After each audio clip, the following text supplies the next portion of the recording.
We are sailing somewhere super special right now. It's actually an uninhabited atoll in the Tuamotus of French Polynesia. And in this video, we're gonna show you guys how we set ourselves up to live off-grid on our sailboat for about 3 months. So we need 225 liters. The official start of the South Pacific cyclone season is actually in just a few days. I mean, if we don't take this, then A tropical cyclone could rise to a category 3. We're gonna be super far away from any kind of stores for quite a while, so it's gonna be a lot of food.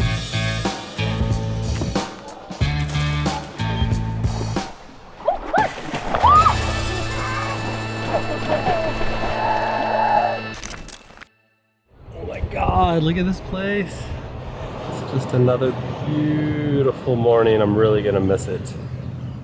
But the official start of the South Pacific cyclone season is actually in just a few days. So it's time, and normally it would be cool to stay here, and we would love to, but it's an El Nino year, and when it's an El Nino year, it's the first time it's been in a couple of years, there is an increased chance of cyclones in this area. So we're gonna look for a weather window to sail back to the Marquesas.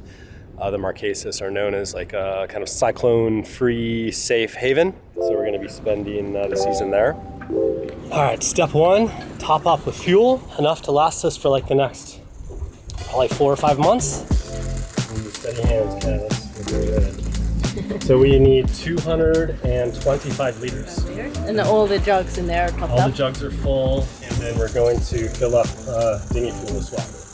We always use our Baja filter too when we're fueling up, even if people say the fuel is clean. Some of the things we found in here have been dirt, water, cigarette butts, bones, like from like a mouse or a rat or something.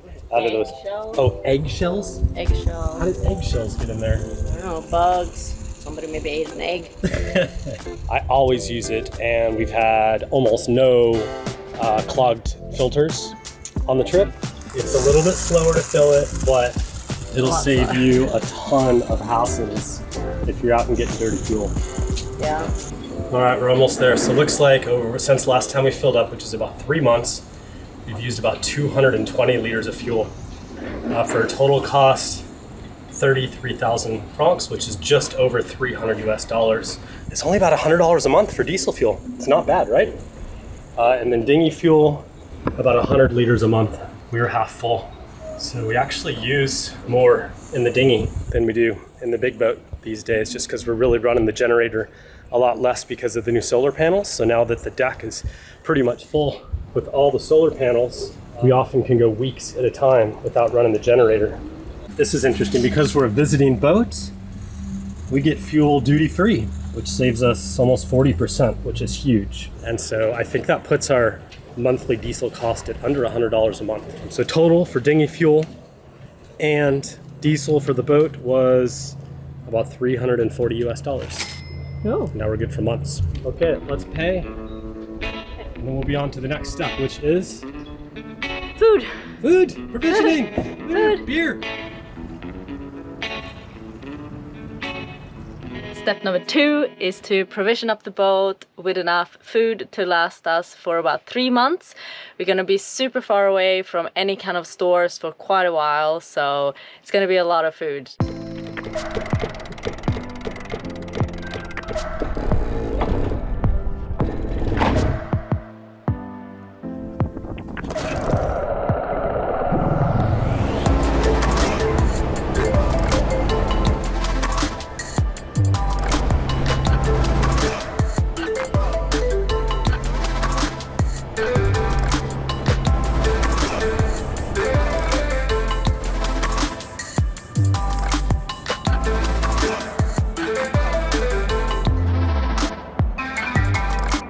So I have this base list that I go through. So this one was actually created quite a long time ago. It was when we crossed the Indian Ocean and we had 7 people for 6 months. So it was quite a different provision than now when we're a lot less people and it's not going to be for so long.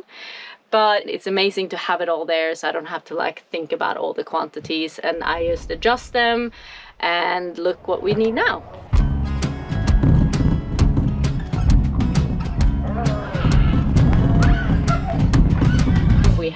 spices, sauces, dry goods, drinks, canned food, fresh stuff.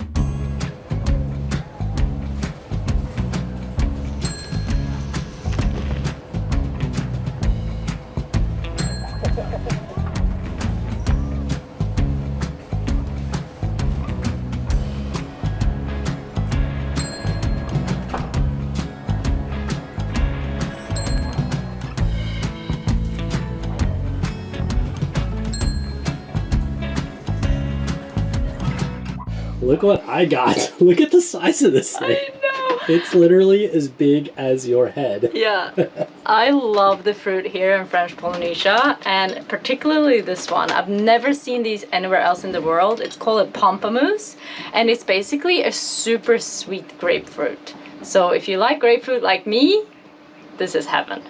It's so big too. So it's not, some grapefruit's too sour for me. Yeah, no, this is so sweet, and it's just massive. Yeah, we like to cool them off and then have them for breakfast. I know, it's the best. So we'll get into that? Yeah, let's cut into this one. Choose your weapon. Okay, I'm gonna choose this one. And I'm also happy to say that today's video is sponsored by Kamikoto. They make amazing knives. Why is that one your favorite? This has a lot of nice weight to it. It feels super sturdy in my hands, and for bigger jobs like this one, it just cuts like a dream. So we've had these knives for over 2 years now on board. The knives have held up really well. They're very durable. I've just occasionally sharpened them with the whetstone. The knives are crafted from high quality Japanese steel using traditional techniques. Each knife is individually inspected, comes with a lifetime guarantee, and is shipped in this heavy duty ashwood box that makes it a perfect gift for the upcoming holidays. So this knife is amazing, and I love it for bigger jobs like this. But this small one, I use every single day. Kamikoto is running a massive holiday sale, and right now they're offering the Delos Tribe an extra $50 off any purchase with the discount code DELOS. So head to kamikoto.com/Delos. I'll also put the link in the description below, and grab yourself or that special someone in your life a sweet set of knives, and you will also help our project at the very same time. Cheers here. Cheers. Is it good or what? Yeah. Good? It's a little bit sour. It's a little bit sour. I think it's so sweet. Okay, now back to the shopping.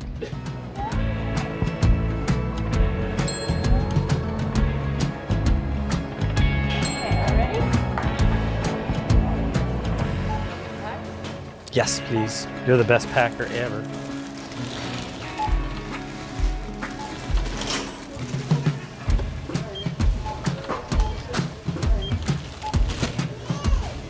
Acheter avec carte? Turns out it is not cheap to live in paradise. So really one small cart and a few extra things. It was 50,501 XPF, Polynesian francs, which is just about $500. So it's about $400 US per cart here. So it's pricey. And we just got normal stuff, you know? Nothing crazy. It's like this is pretty much the ideal cruiser situation to set up. You've got a dock for the dinghy, supermarket like 100 feet away, and then we can just roll our carts right down to the dock and then right into the dinghy. It doesn't get much easier than this, honestly.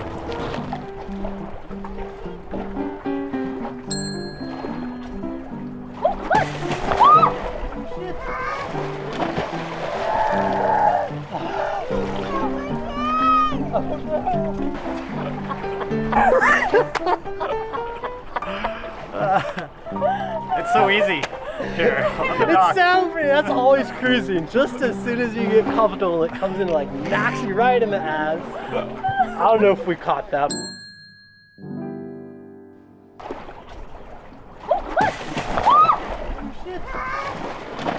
But literally, I was passing stuff to Kaza, and the shopping cart just rolled right off the end of the dock with the backpack in it. It's got the cameras, it's got the drone, it's got the phones, it's got the wallet, the money. Like, oh my god. Look at this. Oh. The lens, is that lens okay?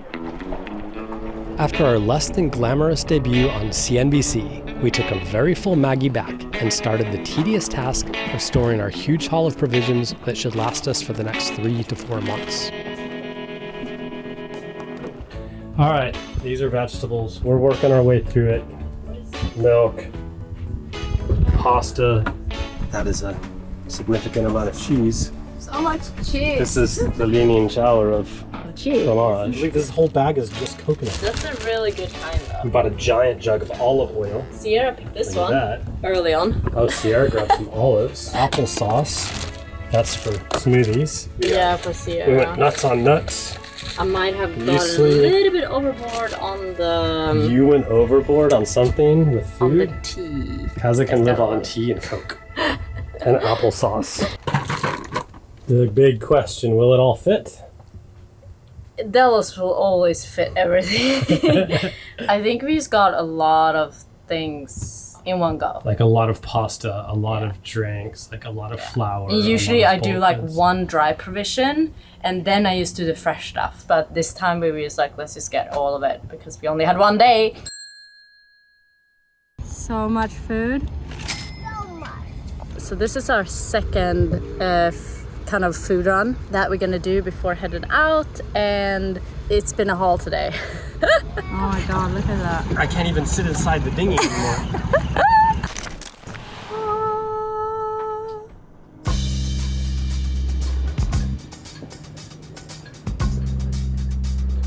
And we're trying to go here in the Tuamotus. It's about 280 miles, and it's mostly east. And the problem is that the predominant winds are out of the east. So normally this sail would be beating into like 15 or 20 knots, which would be absolutely miserable for a few days. So what we've kind of been watching for is a little break in the weather where we could either just motor or motor sail for like 2 days. So if you look at what happens here, this is right now, and you can start to see this little lightness develop. And instead of being straight out of the east, it's tending a little bit more to the north. And so it gets light. So this is gonna be easy to motor into, or if we're lucky, we'll be able to motor sail and make good speed.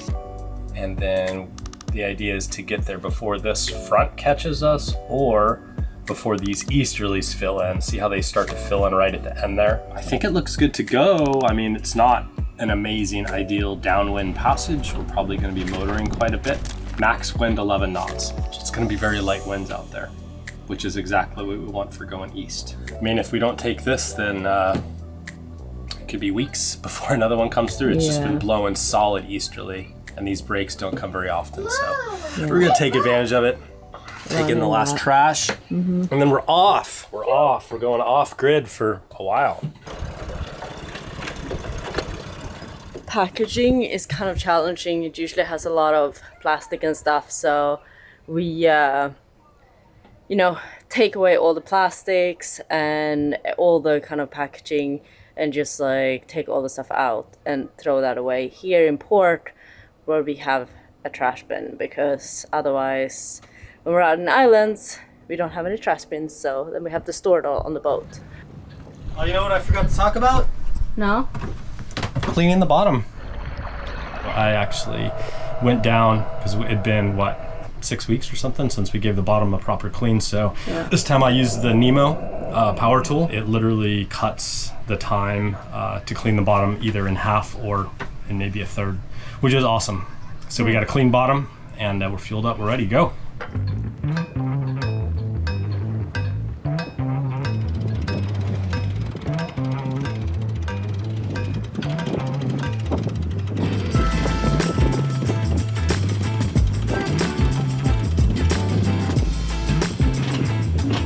Oil right where it should be. Check the coolant right where it should be. Ready, Kaz? So ready? Is that sarcasm I detect? You choose yourself. Alright, this is my favorite part of any passage because we're so close, and so we're basically like, we're totally provisioned up, we're totally fueled up. We've taken the last of the trash in. We're just kind of organizing the boat. Maggie's on deck, For the inside, I'm basically just making sure that everything is put away and stored. I've done all the dishes, computers and stuff are kind of in a safe place. It feels very free. It feels very liberating because I know that the boat is like good to go for 1, 2, 3, 4 months off grid, however long we want to go, however long we want to stay at the next place, which is just an amazing, it's a great feeling of freedom. Well, just like that, our time in Moray is done. And I'm gonna miss this place so much. It is crazy how good of a time we've had here, and I will probably stay here for another 3 months. But the weather doesn't really look good for that, and it's time to get moving because we're always bound by the weather, aren't we? Here we go.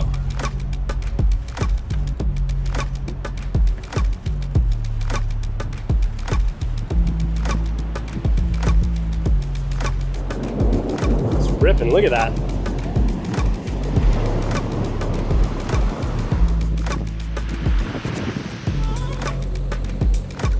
Bye bye, civilization. See you later, suckers. See you later. Time to go off grid for a while.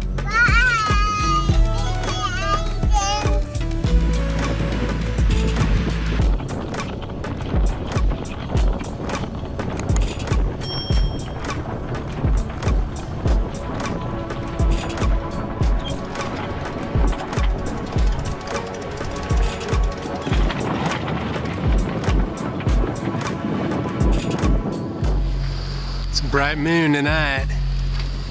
Whoa, that looks cool, huh?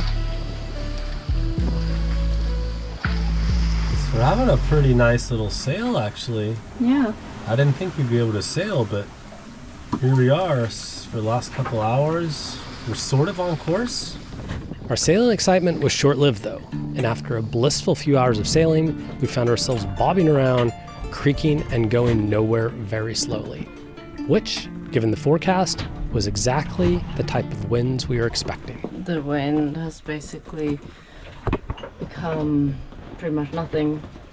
We had a rain squall, and now we're heading like in a really weird direction. I don't even know. So I'll pull the sails in because we have about 3 to 1 knots right now. So nobody got time for that.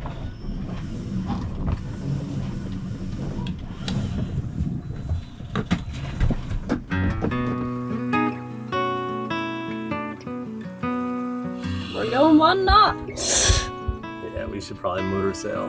Probably. We gotta time the entrance into the pass as well with daylight and with Oh my god. current, I right? just thought of that again, huh? Yep. We should probably maintain an average of 5 knots, I think. Not 1 knot.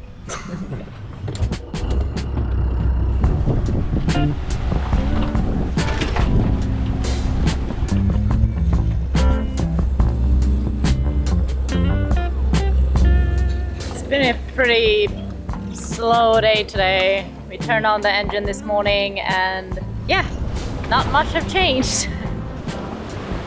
Finished the book. Ah. I made a chicken sandwich. Did a little bit of work. Made some water. I stared at the ocean.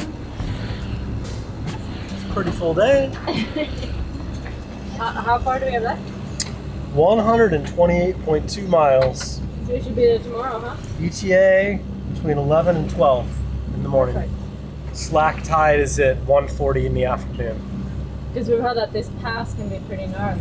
Yeah, so we want to hit it on a flood for sure. Yeah. And the end of the flood is at, let's say, 2 o'clock. So as long as we're there before 2. So we're going to have to motor sail the rest of the way. Yeah. But there's no wind anyway.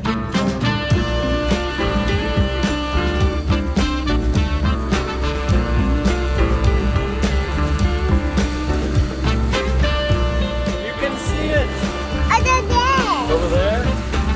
So we're kind of racing a little bit against time. It's very interesting with these islands, how you have to time kind of these like entrances and passes. So if you don't get there in time, you have to wait for tomorrow morning.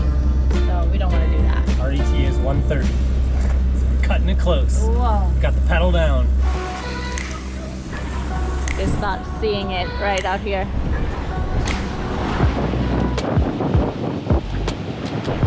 I always feel a bit nervous around these passes. I don't know, it's just a lot. And I hate waves and boats. So 1.5 knots against us, so we're actually a bit early and it's already switched. So good thing we didn't get in like 2 hours from now. It could have been really bad. Oh, 5 knots against us. 5 knots? Shit! Hold on, some of these are pretty steep.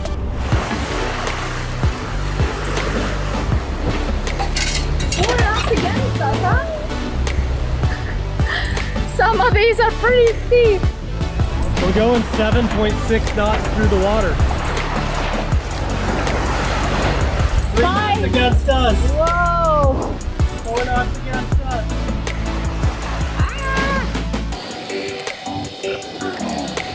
What a place, huh?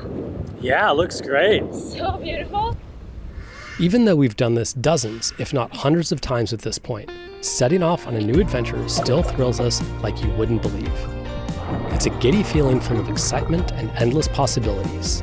Amazing to know that you've done all the work, planning and preparation, and now it's time to reap the benefits. If you haven't already, please subscribe to the channel, because in an upcoming video, we're going to show you some of the technical aspects of how a sailboat works off-grid, from generating our own power with solar, to making our own drinking water with the onboard desalinator, to how we communicate, work, and entertain ourselves from quite literally the middle of nowhere for months and months on end. Up next on Delos, we enjoy life on the hook in Tahanea.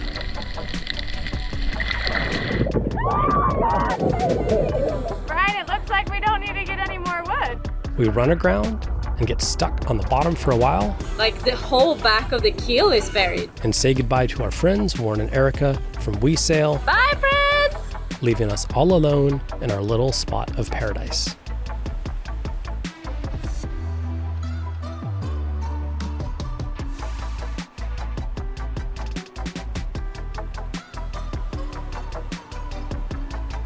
What's the most random thing you put on the list today?